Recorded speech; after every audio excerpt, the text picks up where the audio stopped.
तो जैसे मार्केट में एक हमारे पास में क्या है, एक हमारे पास में रेजिस्टेंस जोन है। ये रेजिस्टेंस जोन पे क्या होता है, बायर्स जो हैं वो यहाँ पर एक प्रीवियस पास्ट डाटा के हिसाब से अगर हम बात करें तो यहाँ पर जो है बायर्स आते हैं और आते साथ यहाँ इसी एरिया पे एक रेजिस्टेंस आता है, मतलब कि एक सेलर्स जो हैं इस एरिया को अपनी सेलिंग के लिए चूज़ करते हैं और इससे इस लेवल से जो है डाउन में आना शुरू कर देते हैं। ठीक है, तो यहाँ पर अब हमारे पास ये वाला zone as a resistance zone बनता है।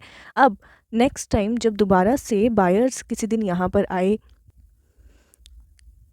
कुछ इस तरह से, अगेन यहाँ पर क्या होता है, यहाँ पर फिर से जो है एक सेलिंग आती है, सेलर्स आने का ट्राई करते हैं। तो आप देख रहे हो यहाँ पर ये जो जोन है ये हमारे लिए कौन सा जोन बन गया है, ये हमारे लिए एज अ रेजिस्टेंस जोन की तरह काम करेगा इन फ्यूचर में भी। तो यहाँ पर 2 बार पिछली बार सेलिंग आई है, तो फ्यूचर में जब कभी भी मार्केट जो है इस जोन पे आएगा ना, तो एक बात ध्यान रखना, जैसे यहाँ पर बायर्स आए, अब आप यहाँ पर क्या सोचते हो, मैं कहती हूँ जैसे मार्केट में ये जो बायर्स है ना ये बहुत ही ज़्यादा बुलिशनेस से आए हैं, मतलब एक ऐसा दिन है जहाँ मार्केट रुका ही नहीं, ऊपर जा रहा है ऊपर जा रहा है और यहाँ को भी ब्रेकआउट देने की ट्राई कर रहा है। तो अब हमें क्या लगता है, हमें लगता है ना कि यहाँ पर first time resistance, second time resistance और अब थर्ड टाइम ब्रेकआउट हो गया, अब क्या कर लो, यहाँ पे बाई कर लो। लेकिन एक बात ध्यान रखना, क्या होता है मार्केट में, आपको कभी भी ना एक रेजिस्टेंस एरिया जो कि पास्ट में रेजिस्टेंस की तरह वर्क किया था, अगर आपका इस बार ये वाला एरिया दोबारा से, मतलब कुछ दिनों के बाद यही वाले एरिया पे अगर बायर्स आते हैं ना, तो यहाँ पे हो ही नहीं सकता कि वो बिना रेजिस्टेंस लिए जो है अप में चले जाएंगे। चाहे जिस दिन ये बाइंग आ रही है उस दिन जो है बहुत ही ज़्यादा बुलिशनेस हो, तब भी ये हो ही नहीं सकता है कि जो बायर्स है वो एकदम से इसे ब्रेकआउट भी कर देंगे और ऊपर में चले जाएंगे। चलिए मैं आपको आज के सिनेरियो के बारे में दिखाती हूँ। ये मेरे पास निफ्टी 50 का आज का चार्ट है। अगर मैं बात करूँ निफ्टी 50 की, तो ओपन होते साथ ही ये क्या कर रहा था, कुछ ऊपर में जाने की ट्राई कर रहा था, मतलब सेलर्स को डाउन आने ही नहीं दे रहा था। ये सारा सिनेरियो दिखाता है कि यहाँ सिर्फ बायर्स हैं, यहाँ सेलर्स नहीं हैं।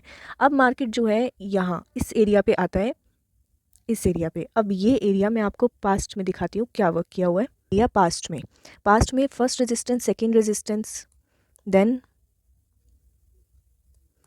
एक और रेजिस्टेंस, एक और रेजिस्टेंस, यहाँ support support support, breakdown, breakdown के बाद ओपनिंग एंड सपोर्ट लेके ऊपर। और रिसेंटली अगर मैं इसी एरिया को देखूँ ना, तो यहाँ पर अगर आप देखोगे, ये देखिए कितने बढ़िया से ये वर्क किया हुआ है एज अ सपोर्ट। और फ्यूचर में फिर इसी एरिया के पास में जब निफ्टी 50 आता है तो देखिए क्या होता है। आज निफ्टी 50 इसी एरिया के पास में आया है।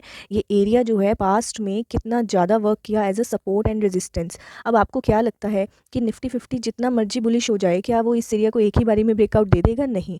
आज जब सारे लोग यहाँ बाइंग कर रहे थे, जैसे ही इस एरिया के पास में आया ये निफ्टी 50 है, जैसे ही ये मार्केट में यहाँ इस लेवल पे आया था, मैंने आपको ये टेलीग्राम पे भी ये जो लेवल है ये डिस्कस किया था कि एज अ रेजिस्टेंस वर्क कर सकता है। यहाँ पे हम छोटा सा स्कैल्प का ट्रेड ले सकते हैं और आप देखिए रिजल्ट एग्जैक्ट इसी लेवल से मार्केट किस तरह से नीचे में आ गया, डाउन आ गया। तो होता क्या है, अगर कोई भी लेवल है हमारे पास में, अगर कोई लेवल, और मैंने आपको देखिए प्रॉफिट कहाँ पर बुक कराया था, जब ये ऐसे डाउन में ये इतनी बड़ी मूव दी थी, यहाँ कहीं पे मैंने आपको प्रॉफिट बुक भी करा दिया था। और जैसे ही बुक कराया, आप यहाँ पर देखिए मार्केट घूम के ऊपर में चला गया।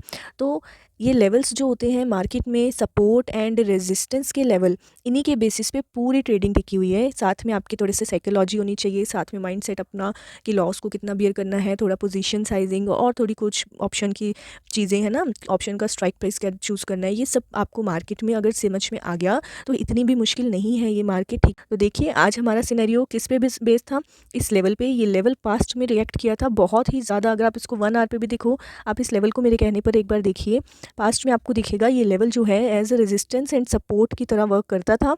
इसी वजह से आज हो ही नहीं सकता था कितनी बड़ी बाइंग भी आ जाए तभी भी यहाँ पर सेलिंग ना आए।